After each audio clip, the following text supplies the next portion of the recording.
Hi guys, today i-share ko sa inyo itong dalawang bagong perfumes from one of our local brands, Al and Marie.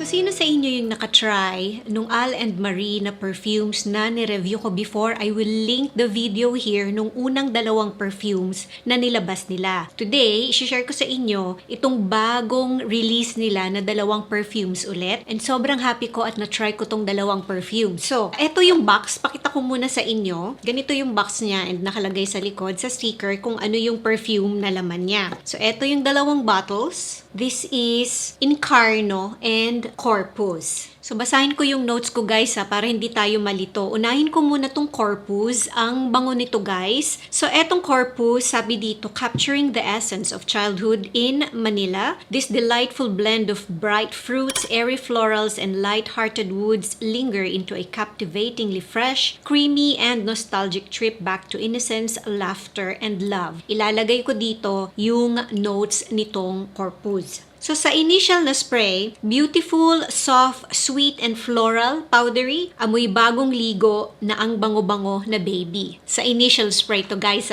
magbabago pa to mamaya. After mga 2 minutes, tatapang yung floral na notes, magiging creamier siya na almost as creamy as nung Montblanc Signature EDP o Eau de Parfum for women or Amouage Guidance Women. Sa akin kasi yung dalawang perfumes na yon, syempre mas maganda si Amouage Guidance. Pero kung hindi ninyo afford si Amouage Guidance, pwede ng alternative si Montblanc Signature Eau de Parfum for women. Pero hindi sila yung parang parehas na parehas. Pero alam nyo yun, yung creaminess ng florals, magkahawig sila. Eto sa unang amoy, itong Corpus, ang una mong maaamoy talaga is Montblanc. Pero kung hindi mo pa naaamoy yung Montblanc at meron ka nung Amouage, medyo parang ma-associate mo siya doon. Ganun yung maiisip mo. Sobrang creamy niya. May something bitter akong naaamoy pero not that strong. This smells expensive. So, sa initial spray, it smells young, gaya ng sinabi ko kanina. Pero after 2 minutes, pag lumabas na yung creamy floral na note, amoy tita mong yayamanin na siya to me. Pero hindi siya yung sobrang matured But then again, yung mga creamy na florals, mas maganda matry nyo muna. Depende kasi dun sa florals na meron. Like si Amouage na Guidance, I find it matured. Pero si Montblanc na Signature, still a little bit mature pa rin, pero not as mature as Amouage. Eto, medyo mas younger pa ng konti. Pero I wouldn't say bagay siya sa, let's say, high school student. So, gaya nga na sinabi ko, after 2 minutes, magiging parang amoy tita mong yayamanin na siya to me. Well put together. Actually, ginamit ko siya to see a friend. Nag-coffee lang kami sa mall. So, air conditioned. Okay na okay siya. After mga 10 minutes, may lalabas na parang fresh laundry or soapy na note. So, mas kakalma pa yung creamy floral na konti. Kasi nung unang spray, parang feeling ko, although hindi siya as strong as Amouage, pero strong siya guys As in yung price niya, parang sobrang worth it sa amoy nito and sa lakas nito. Na sa unang spray, you might think,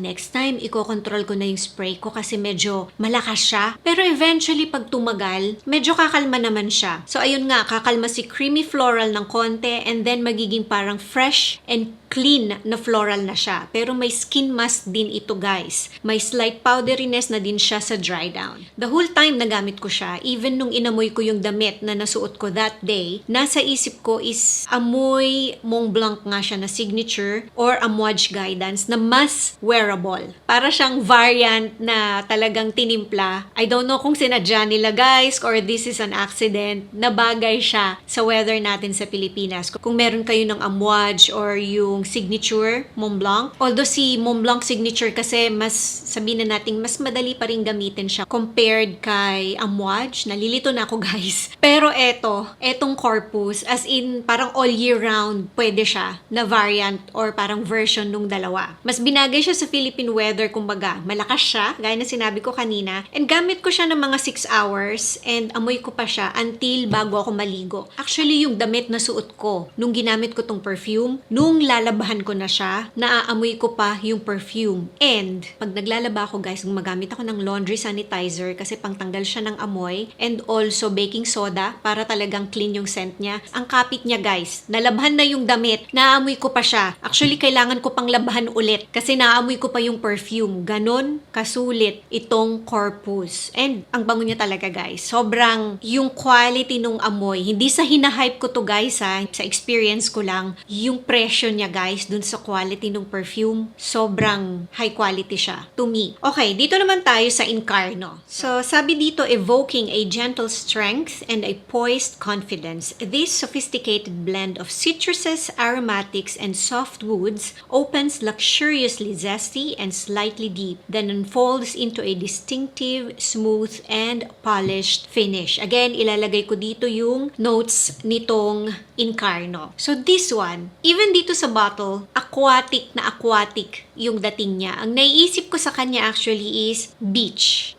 Parang nakabakasyon ka. And pangalawa, to me, ang masculine nung dating niya. Pero unisex siya guys. To me lang talaga yung pagka-aquatic niya kasi, ang naiisip ko, ang unang magkakagusto is lalaki. Pero kung babae ang gagamit, like for example, ako gagamitin ko siya, naiisip ko sa kanya bakasyon. So this is aquatic and spicy. May parang dating nenuko siya, pero mas parang watered down pa compared to nenuko. Ganun siya kahina sa skin ko guys ha. Baka naman sa inyo, pag na-try nyo to, malakas siya and mas may lumabas pang ibang notes. Pero sa akin guys, sobrang parang ang mild lang niya na almost parang nenuko lang siya na medyo mas parang quieter pa. Good for everyday. Sobrang dali niyang gamitin. Amoy bagong ligo, although both of them naman are unisex. Si Corpus, it leans more parang feminine, and etong Incarno to me, it leans parang medyo mas masculine pa siya. Pero sa sobrang light niya guys, itry nyo to kasi maganda siya pagka yung summer sobrang init or ayaw ninyo ng sobrang matapang na perfume. Hindi ko alam kung saan galing yung parang spicy na note kasi amoy ginger siya sa akin, pero sa naalala ko walang ginger sa notes nito eh. After 10 minutes may citrus akong naaamoy and all throughout light lang talaga siya. Para siyang 7-Up na kanino mo pang iniinom na nalagyan ng musk. Ganon siya ka-light citrus na perfume. Yung amoy nito makes me think of vacation sa beach. Gaya ng sinabi ko kanina, as in unang amoy pa lang, beach talaga yung naiisip ko. Tapos lalaki ang may gamit. Sunny day and you're just having fun, relaxing by the beach. May woody notes din ito and amoy mo din yon sa dry down pero it's not that strong talaga. Itong Incarno, amoy men's cologne pagka nag-dry down siya. So eto na yung dalawang perfumes na nilabas ni Al and Marie. Local brand siya guys, so isupport natin to. I like this brand guys kasi yung mga perfumes na nilalabas nila talagang designed and alam mong inaral siya na bagay sa weather natin dito sa Pilipinas. And to me, hindi siya yung parang trying hard na perfume. Yung pagka-simple niya, yung pagka-timpla ng mga perfumes niya, kahit sabihin na natin, ayun nga, ang simple ng mga perfumes, para sa akin, may